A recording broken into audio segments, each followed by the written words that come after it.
Find and learn from people who lived it wherever you get podcasts. Search it using all one word. Learn from people who lived it.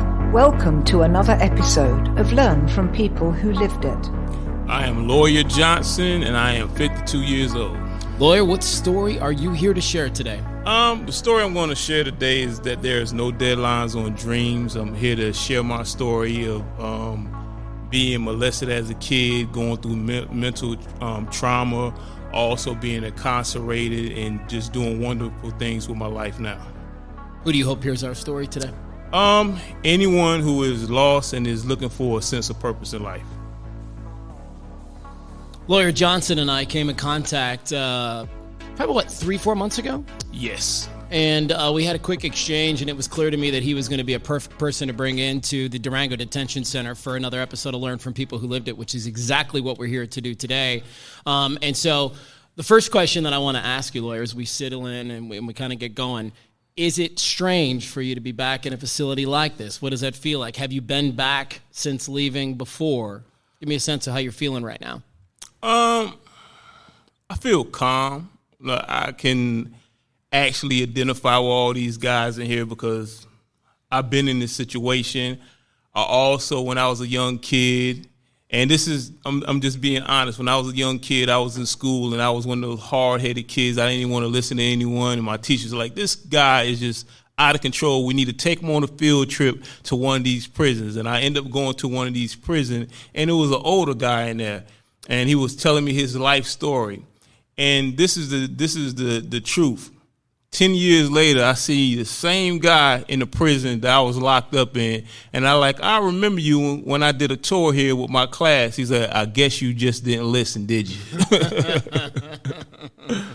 How long were you inside when that first one went down?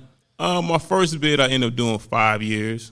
On our podcast, Learn from People Who Lived It, and for the benefit of the people that are sitting in front of us right now, what you need to understand about your life is that the first 10 years of what you went through and what impact, what kinds of things you were exposed to has a seriously huge impact on what the rest of your life is going to look like. This is a lot of wiring that takes place when we're young, and as a result, things can go good, things can go not so good, right? And so I love starting with the first 10 years of people's life, and you mentioned up front that there was some sexual trauma early on in your childhood, but give us a sense of what your life was like, Lawyer, from 0 to 10. It was just good. It's probably no one in this room that probably remember a Stretch Armstrong or a Big Wheel. It's like a Big Wheel is like the modern day Nintendo or the GameCube to you guys now. I had all these wonderful things when I was growing up. I had like Army men and the best clothes that your mother could possibly buy you. I just remember just being happy every day, just happy all the time, looking at TV when Thanksgiving come around or Christmas time come around. My mother and my aunts, they'll hold a dance contest in the middle of the living room, and we would just dance. I just remember just being happy. And then one day that all changed when my friend and I was outside playing, and our next door neighbor, Dion, he offered us some cookies. And being that he was a family friend, I had no reservations about listening to this guy when he encouraged me to go down into his basement to get those cookies. How old was Dion? Dion probably had to be like 19 years old. So he was, 10, 15 years older than you? Like, how old are you at this, 7, 8? I probably was like 7 to 8 years old. And, being that he was a family friend, I had no reservations about listening to him when he encouraged me to go down into his basement to get these cookies. But it turned out to be a trap for him to molest me. I'm 8 years old, I'm confused, and I'm trying to fight this guy off, and I'm screaming, but he overpowered me. And then when he was done, he threatened me, and I just walked home confused because I just didn't know what to think about what happened. And I can remember on the walk to my house, when I finally reached my mother, I felt like she was going to be ashamed of me because of what happened. And, and from that day forward, my life just changed. From that day forward, my life changed. I didn't trust anyone. I didn't trust any. You didn't trust your mom? I trusted my mother. I trusted my sisters, but any male figure that was in my life, I just didn't trust them. I didn't want to be alone with them, and that was the part of me that switched to the individual that was aggressive. When I was in school, I would act out. You know, if somebody came in my face and threatened me, it was just on. You know, we're gonna fight. And then it just ventured on to more dangerous things. You know, I started selling drugs at the age of 18. I know it's a lot of you guys here right now. Y'all probably think, "Oh, I done did this and I done did that." But let me tell you, when I got to that aggressive state and I didn't like a male dominant figure over me, my perception of life elevated that I'm going to do what I want to do. I was fearless. I probably have sold more drugs than any of you guys have probably ever sell in your lifetime. Probably have seen more drugs than you guys have probably ever seen in your lifetime. Whatever you guys think of gang banging and all of that, man, trust me, I ran with a team of guys, and this is not no New Jack City. We actually locked down a whole housing projects. I was part of a team that we made $1 million a year. We carjacked. We done sold heroin, ecstasy pills, and all this come from me being sexually abused. I just didn't know how to deal with my anger, so I lived on the edge, and that's what led me into prison. Yeah, it's kind of what I said on the onset, right? It's like when we're young and we have these things that happen to us, they become our operating system, Yes. and it becomes how we approach life. And what's interesting to me, and I almost want to take a pause on your story, is you say, like, I have a hard time with male authority figures. Yes. Moving forward, even and what sucks about that to the guys that are in front of us, right, is that even the good men that came into Lawyer's life, he wasn't going to let them in because of those things, right? And that's what's so hard about these trauma walls, Yes. is that not even the good people can get through them. And so I know that that's going to take a little while for you to get there, but let's stay in your story a little bit. You're aggressive, you're running with these people, you're doing all of these things. Are you scared you're going to get caught? Are you scared you're going to end up in jail? Or is that the prize? Like, I mean, what is the thinking going on there? Just surviving. I think that was like, that was just like my medicine to make me feel good, or just towing the line, feeling invincible. And I was just unstoppable, because after being sexually abused, like, what's going to hurt me more than Right. that? You know, so I just lived on the edge, and I just didn't care. Fighting? Fighting, just being disruptive in class, just dealing with those mental issues that I just didn't know I had at the time. Yeah. Were you using the drugs you were selling too? No, I never used the drugs.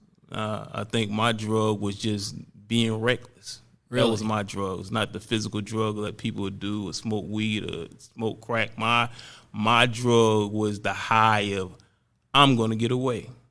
I am going to transport so many drugs in the car, and I'm going to outmaneuver the cops, and I'm going to get away with it. That was my drug, of just, I'm invincible and no one could stop me. Anybody in your circle get tagged? Yeah, one of my friends, he ended up getting tagged. He ended up selling to an undercover cop, and he ended up doing like 13 years. But other than that, nobody else. So what happens? What's the event that eventually puts you in, a detention center like this, and then in prison? What's the thing? I was 18 years old, and I got a woman pregnant, and my son was on the way. And my friends and I, we was renting a car so we can go to New York to go see my newborn. And something went wrong, whereas I couldn't get the rental car at the time. So I was just frustrated, and, so much anger was just in my heart.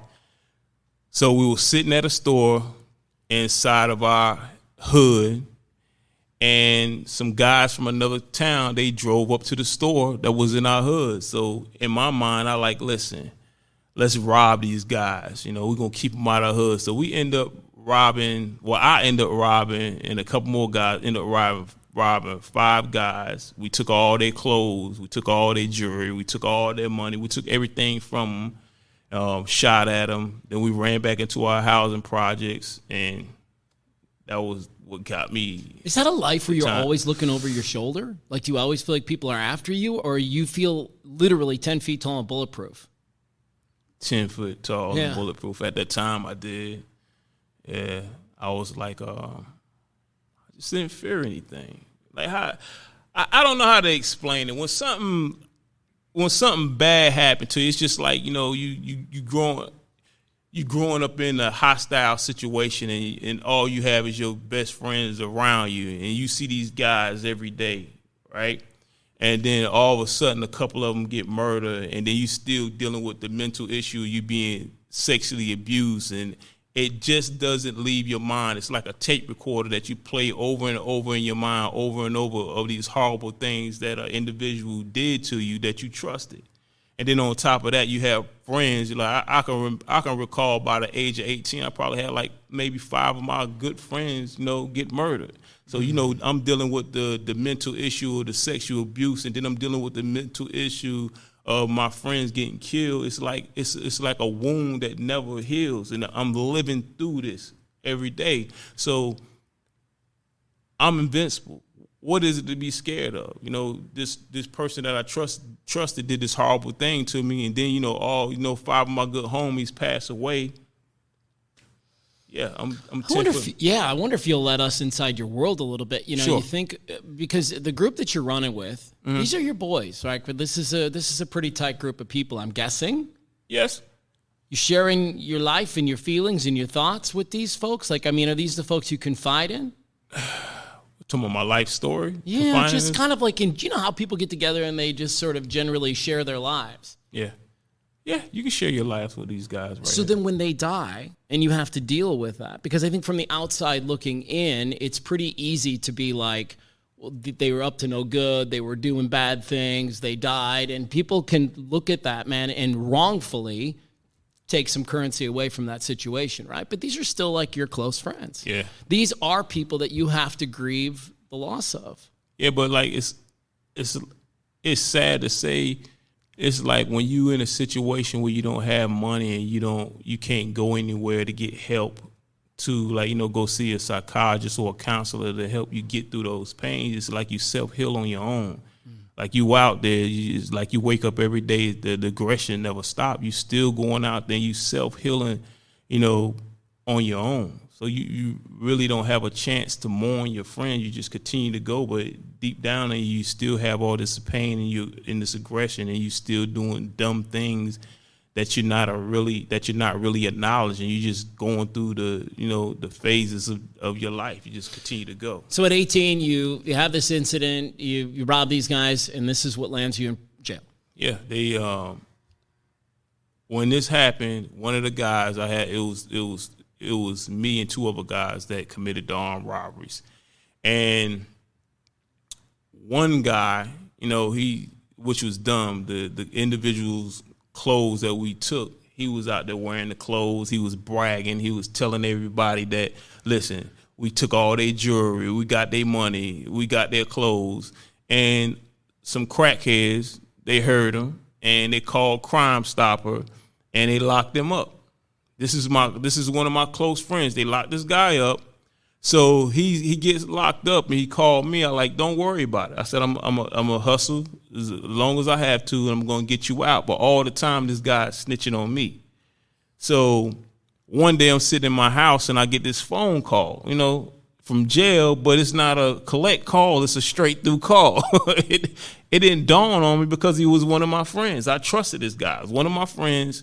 All the time he set me up, and then like an hour later, somebody runs over to my house like these detectives out here looking for you. It's like 1,000 police cars out there. So I'm hiding out in this house, and I couldn't figure it out.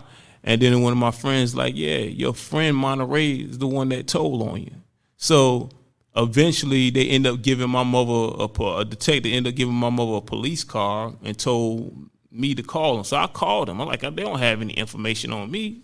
So I go sit down with this guy, and he ended up locking me up, throw me in jail. They throw me up under like a $30,000 secure bond. I mean, you got to come up with $30,000 cash, no bond, men or nothing. So I'm sitting in this jail. I get a lawyer, And I'm asking him, why y'all not reducing my bond? So when the lawyer come over, they like, yeah, your friend Monterey Coleman is the one that snitched on you. He turned state evidence against you. And at this time, I'm laying on my bed like, how do I get past this? Because I got locked up in North Carolina, and North Carolina laws are totally different from Arizona law. Like if you rob somebody in North Carolina, the max that you can get on an armed robbery charge is 7 years, and the max is 40 years. So I have 5 counts of armed robbery, and I'm facing 200 years. They won't give me a bond. My homeboy, who I thought was my best friend, he snitched on me. So I'm just sitting in here. Like, how do I get out? I don't have $30,000 cash, and if I do go down there, the federal government is going to come get me. Somebody go down there with $30,000. So I'm sitting in this jail cell for like a month and a half. So what do? A couple of my friends, at the time, they was building a new jail, so they stored all the inmates in an old warehouse as a temporary jail. So they put us in there, and then I came up with this scheme like, listen, these are old bricks in this warehouse. We can get out of this warehouse. And we did. And I'm going to tell you how we did it. I ended up breaking out of jail and staying on the run for 4 years. And they caught me out here in Arizona. But how I broke out of that jail, I'm not going to even tell that because y'all probably go back to your cell and try to do it. So I'm going to steer away from that story. But anyway, I broke out of jail. I was facing 200 years. I broke out of jail, stayed on the run for 3 years. They locked me up out here in Arizona. They transferred me back to North Carolina. I still had the same attorney. The guy that turned state evidence against me, they ended up giving him 40 years. They didn't, because he told on himself. He didn't have me to negotiate a deal with because I was on the run for 3 years. So when I came back, my lawyer told me, don't worry about it. You've never been in trouble. This is what I'm going to do. I'm going to talk to the judge. He's not a friend of mine, but I think I can get you 14 years, mandatory 7. But with your 7 years, I can get you gang time where you can work down that 7 years. And I end up coming home in like 5 years. So what are you doing in those 3 years where you're trying to not get tagged again? Looking at America Most Wanted. I was looking at America Most Wanted every night. I was just looking at it like they're going to end up getting me. Really? Yeah. So, I'm on the run, and I'm working up on the alias. I'm working at a company out here. I'm making good money, but I'm just scared to death. Every day I wake up, I'm thinking some cops are going to come through the door, or I'm going to be in a grocery store and they're going to be like, hey, lay down on the ground. Like, that was my reality for like 3 years. I'm having a hard time right now because I'm looking at this guy in front of me. Yeah. And I can't imagine this lifestyle for you. Yes. I mean, I don't know if you guys feel the same way I do. I just can't even imagine this human going through all of these things. You have such a different everything about you now. Temperament, attitude, outlook. Everything is completely changed. I think that come from when they take your freedom away from you, and if you have parents and you have someone that love you, I know what changed me is me when I was sitting in prison and me being on the run for 3 years. Like, me being on the run for 3 years, that mean me being away from my mother for 3 years. That mean me being away from my nieces and nephews and my sisters for 3 years.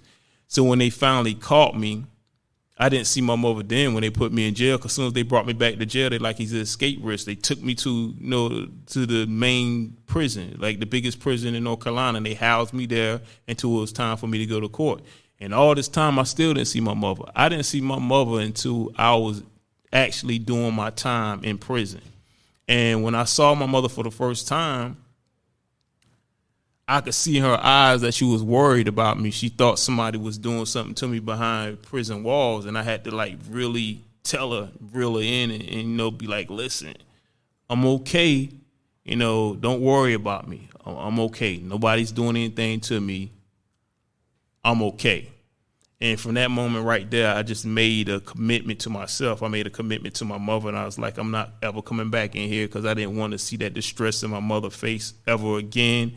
because my mother and I are very close, and I could see it in her eyes that, you know, it worried her a lot and it aged her. And that was just the turning point in my life. And once I saw her and I told her I love her and I kissed her and I like, Mom, I'm never going to do this again, that's when I went to work. That's when I took advantage of everything that the institutional system had to offer me. I got my electrical wiring certificate.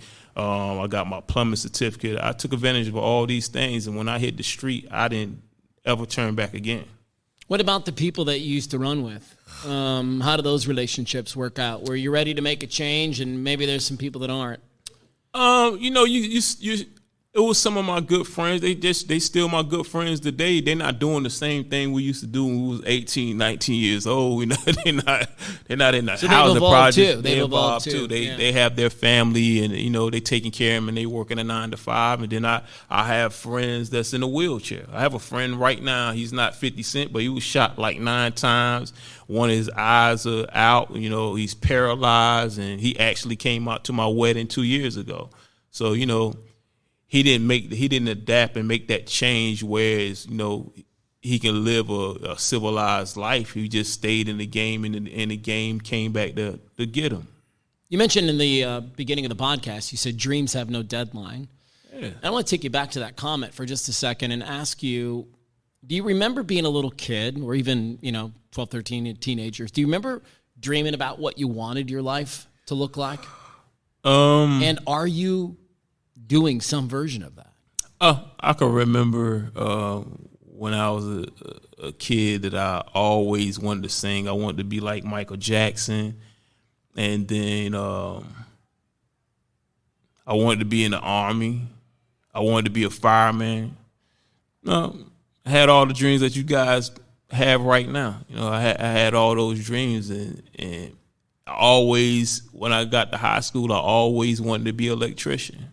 I always wanted to do something with my hands. If it was something doing with electricity or building or something, I always wanted to do those things as a kid. Well, God gave you a big frame. You're a tall guy, Yes. right? You're strong. I mean, you know, you were probably somebody who was made to work with your hands a little bit. Yes. Yeah. Yes. And he's been a general contractor for how long now? 2 years. 2 years. General contractor. License. Yeah. When I say there's no deadlines on dreams, and, you know, some of you guys is not going to get it. Some of you going to get it, and I can tell by some of y'all, your demeanor and the way you look, and you mad. It's no, you don't have a reason to be mad. You know, you don't have a reason to prove anything to anyone, because I mean this out the sincerity of my heart. You guys, one day y'all gonna wake up. You're gonna be on your bunk, and you're gonna be looking up at the ceiling, and it's gonna be too late for you to change your life. It is. You know, you can ride for your homies or whatever, but I guarantee you, when they take away your freedom for life, there's no coming back from that. There's no coming back from death. They're not burying the brave. They're burying the dead every day. And it's going to be some of you guys in here that's not going to make it. That's just the reality of life. Some of you are not going to make it. And it's going to be some of you going to be like, listen, this is my way out, and I'm going to get out. And it's a way out for y'all. There's no deadlines on dreams. You don't have to follow anyone, because you're going to wake up one day, you're going to figure out that all the stuff that your friends been telling you is a bunch of bullshit. Excuse my language. It's a lie. And it's always been a lie. They sit there and tell you that it's cool to rob somebody. They tell you it's cool to kill somebody. No, it's not good to kill anyone, rob nobody. That's all a lie. And if you want to stand on those principles, that's what you need to do with your life. You stand on those principles. The only thing I can do is on this microphone right now is tell you the truth. And I'm telling you, you're going to wake up one day, all the women that you used to love when you was a little kid, they're not going to be available to you anymore. They're going to be married to a square. He's going to be sitting there raising their kids. They're going to be going on family trips, and you're going to be on your bunk bed. You're going to be looking at that sky, and that's what's going to be your reality for the rest of your life. You ain't going to have the ability to reproduce anything. You ain't going to have no children. You ain't going to have no grandchildren. You are going to be in this prison system for the rest of your life. And I'm telling y'all now, don't let anyone steal your dreams away from you. Period. You talking about a guy that was molested when he was 8 years old. committed armed robberies, sold a lot of drugs, went on shopping sprees, had some of the nicest cars that you probably ever see in your life, went to jail for 5 years, facing 200 years, served 5 years, got out, and I believed in my dreams that I can do better because I made that commitment to my mother that I wasn't coming back. It took me a while to get where I'm at now, but I worked for a Fortune 500 company. I became an electrician. Now I'm a contractor. And I'm trying to tell all you guys, don't let nobody steal your dreams. Don't let anyone steal your dreams because people steal your dreams every day. He's definitely speaking the truth. I have some numbers to prove it. The youth who were behind bars, 26% were arrested within the first 3 months of leaving, 42% were arrested within 6 months, and more than 50% were arrested within 9 months. Wow. So what you're saying is actually backed up by literal statistics, right? So what you're telling these guys in this room right now is that there's a really good chance half of you, think about that, cut the room in half. Half of you guys are going to be in this thing for longer than you should be. For something that you did as a kid, and there's time to right those wrongs. It's always a way out. It's always a way out. The only thing you have to ask, everything that I have ever learned in my life was asking questions. And you guys are scared to ask questions. You feel like if you don't do what your friend asks you to do, that you know you soft and you weak. And there's nothing wrong with being soft and weak mentally because you need to find your sense of purpose in life. Like it's a lot of ways you guys can change your life. They have the Job Corps, they have the Army, they have plenty of grants for you to go to school for free and get you a technical skill. It's easy. They giving away money. If one of you guys would come to me, within the next 5 years or whenever you get out and be like, you know what, Mr. Johnson, I want to learn everything that you can possibly teach me. And I know you sincere. You think I want to help you? You think I wouldn't help you and hold back some of your money? You say I want to go buy me a car. You think I wouldn't actually give you money to go towards your car? Oh, I'm struggling in school, Mr. Johnson. They looking at me all sideways. I'm going to look this kind of way. You think I won't go and buy you a pair of Jordan and buy you clothes? That's my job to do that for you. But you got to want it. I can't help you if you don't want to help yourself. I'm going to try to give you a way out. So you got to realize right now, do you want a way out or do you want to be in that prison cell for the rest of your life? Because there's no deadlines on dream. I don't care how tough you are. When they put you in that prison system for life, there's no coming back. You don't get to eat no Doritos. You don't get to eat no Captain Crunch, no Fruity Pebbles. You don't get to eat any of that no more. It's a wrap. All that going out to the movies and watching Guardian of the Galaxy, all that's going away from you. You need to think about that. Your sense of reality right now, y'all have an opportunity to go back out there. Well, you go do something dumb, you go in here for the rest of the life, you're done. It's a way out, and people are here to help you. Just open your mouth and just say you need help. It's tough, right? Sometimes that pride gets in the way. Forget pride. Forget pride, right? Forget that pride. But it does. It gets in the way. You don't want to ask the question, and then as a result, you find yourself right back where you came from. Yeah. So how do you jump the pride hurdle? Committing to wanting to live. Finding your sense of purpose in life. Everybody has a little gift inside of them that they real good at. And everybody in this room know it. Yeah, some of you good at manipulating people, but you can take that manipulation and use it in a good way. You don't have to manipulate people because I'm pretty sure y'all all guys. All of y'all run your game to girls, to talk to them, to get their phone number. All of y'all run y'all game to them. So that's a form of manipulation, but you need to reverse that. There's plenty of things out there for you to do. You just have to find that uniqueness about you. Some of you probably know how to fix cars. Some of you probably know how to drive. Some of you probably know how to do IT, fix computers. It's a gift within you that everybody has, and you just have to utilize it. And I think a lot of people, not just kids, because I can't just put it on kids, we don't know how to deal with our anger. We don't. For the longest time, I just carried so much anger with me after, I was sexually abused. I just carried so much anger with me. And at the same time, I just didn't have all the information to realize what childhood trauma does to you, because y'all don't realize that childhood trauma can come from you being in poverty and not having food or not having clothes, or you having trauma for somebody beating your mother or killing your brother, or, doing something to your sister. All of that's a part of trauma. And trauma hurts you in a way whereas you bottle up all your anger and you don't know how to deal with your anger. So you come up with this defense mechanism, and my defense mechanism was, every time somebody get close to me, I'm like, no, man, I'm not going for that. No, you're not going to do this thing to me. I'm not going for it.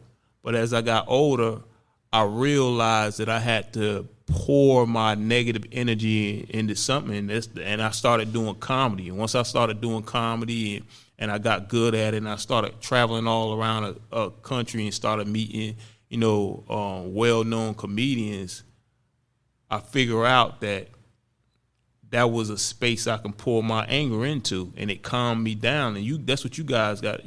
I had to find out something to put your anger into. You don't have to be mad all the time. You don't have to. It's a good part to you. When you was born, you didn't have no anger. When you was born, you was crying all the time. But it's everything that you go experience now is just a learned behavior. Y'all understand that? It's just a learned behavior. All your anger that you have now it's a learned behavior. Something that you got from your environment. When you was a little kid, you wasn't mad all the time. You was cheerful. You wanted to play. You wanted to eat baby food and crawl on the floor and hit your little sibling with a toy across the head. You can get back to that, but you need to find an outlet to pour your anger into to make you happy, if that makes sense. We have to talk about environment. Yes. We have to talk about it, because for so many people, and maybe this group specifically, if you're around a group of people that isn't interested in making change, it's going to be tough for you to do it too. How did you reconcile when you look at your mom, you saw that look in her eye and you said, man, right then and there, I'm never coming back. Okay, but what about some of the people that you were hanging out with? How did your environment have to shift in order for you to shift? I just knew that the things I wanted to do in life, that the individuals that I was hanging around, they wasn't smart enough to teach it to me. So I had to change my environment. What is a person, with an 8th grade education going to tell me about how to invest in real estate or how to become an electrician? Only thing I'm going to do is be molded into what they are. So I had to change my situation. So I had to go get a job that would train me, at an entry level of becoming a maintenance guy, but still apply the electrical certification I got from prison to do maintenance work. And then that's how I changed my environment, by being around people that was way smarter than I was, and they can answer all the questions that I need answered to build things.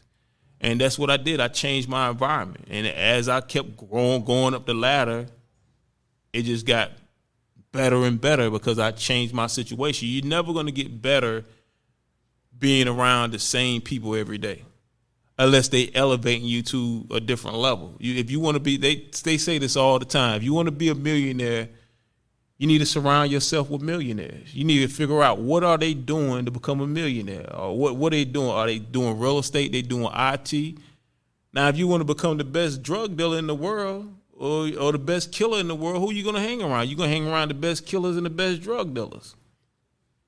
So you have to change your environment. There's nothing wrong with changing your environment. You have to do something first to elevate you to the next level. Like you guys right now, if you're not 18 years old, your record can be expunged before. I know in North Carolina and New York, your record can be expunged before you turn 18. All right, so you have your chance right there. So if you go to school, that's all you got to do is tell your teacher or go down to your guidance counselor and tell them, like, listen, I want to talk to a Army recruiter, a Navy recruiter, Air Force recruiter.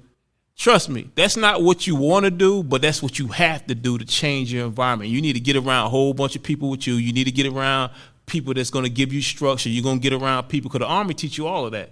They're going to teach you that, listen, you need to have your finances right. You need to be disciplined. You need to get up every morning. And they do things in the Army like you can't go to a car dealership and get a new car and they'll make the car payment. No, they're going to take your money out of your pay to make that car payment. So you need to learn all these things. Then once you do your 4 years, you get out, but at least you have that military credential where you can go to the next level. That's what I had to do. I had to come out of a bad situation. I hated working for like $9 an hour, but I had to get in there to get the education and be around people that can elevate me. And once they gave me the education that I need, then I elevated my situation, and look where I'm at now. I was just like you guys. I grew up in a housing project. They ain't had no clothes, had holes in my shoes. Listen, I stayed in an apartment for a whole year without electricity. My mother had to wash my clothes in the wintertime, put them out there on a clothesline, and the pants would be still wet. And when I go to school in the morning, it'd be so cold outside, but that smoke be coming out off of my pants because it's so cold. These are the conditions I went through. It's nothing no one could tell me. Like, I grew up with the rats and the roaches. I grew up with not having all the food. Like, just not being able to get a haircut once a week or every 2 weeks. I'm the same guy that you guys are right now. Same situation, nothing changed. Went to prison. And you can do the same thing. Just like he said, there's no deadlines on dreams. You can do the same thing, but you have to make that decision. What's your out? Have y'all sat down on your bunk late at night and wrote down what you want to do? What's your out? How you going to change your situation? Start thinking about that instead of what's next. I what's love that. Next? Y'all listen. I'm not trying to beat you guys down. Only thing I'm just trying to do is tell you my story and give you an out. Okay? If you want to do something, and this I do it all the time, is get you a vision board. Y'all probably don't even know what a vision board is. You can get you a piece of paper. Get you when you get home, and you guys gonna go home, get you a whiteboard and put your dreams up there. I don't care what it is, man, because you can do anything. Your mind is powerful. You can do anything. Put up there, I want to be a millionaire. I want to be a real estate investor. I want to own properties. You need to put it on your vision board, and it works. I remember when I didn't even have money to buy my first house, but I got me a vision board, and I put it up there and my credit score is probably like 400. Any of you guys will tell you can't buy a house with no 400 credit score. It's going to be tough, yeah. I put on my vision board, I want a house, I want to get me a Lexus, and I want to move over there by South Mountain, one of those high rises right over there where them antennas at. That's why I want to live at over there. And I swear to God, I put that on my vision board. I called one of my friends that was a real estate agent. I said, Elisa, I said, I want to buy a house. I don't know if my credit score is good enough, but I want to buy a house next year. She's like, cool, I'm going to put you in contact with one of my brokers. But during that time before her friend called me, I was working on my credit. It was stuff on my credit report that I knew was mine, but I was disputing it. That's not mine. That's not mine. That's not mine. That's not mine. And when that real estate broker called me back, he like, lawyer, you don't have no problem with getting no house. Your credit score is a 700. And you know what happened? That thing that I put on my vision board happened. I moved right over to by South Mountain. I bought me one. If any of y'all guys from over there in Phoenix, right off Central and Dobbins, I had a townhouse over there. I sold like 2 years ago. That's what I wanted. I wanted me a townhouse. I wanted to be lazy. I didn't want to cut no grass or nothing. I bought me a townhouse. That was a townhouse that I put on my vision board. That's what I wanted, and it came true. And that's what you guys need to do. Get your vision board and believe in what you want to do. I'm going to ask you a question that I asked Cordero, who these guys know, which is, what would you say to your younger self, man? I think that's such a great thing to think about. Now that you're older, you're wiser, you've lived a lot more life, you have family, you have grandkids, you're telling me, like, you have perspective now. What would you say to that arrogant, spunky, fiery, pissed off teenager that you kind of claim to be? I would tell the younger version of me that God does not place no burden on you that you cannot bear. and enjoy the ride. That's what I would tell that old person. Like, you was built for a purpose in life, and you know, God made you strong enough to handle all the burdens that you went through in life. And even though it may seem unfair, He picked you to deliver a message and show people that, you know, you have a purpose and you have something to tell them.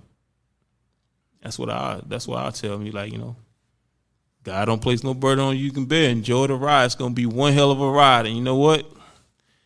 It was worth it. If it got me to you guys and I can tell you guys my life story, it was worth every bit of it. And I'll do it again. I don't think I'll do it in some of them dumb manners though, but if it lead me back to talking to you guys again, hey, run it.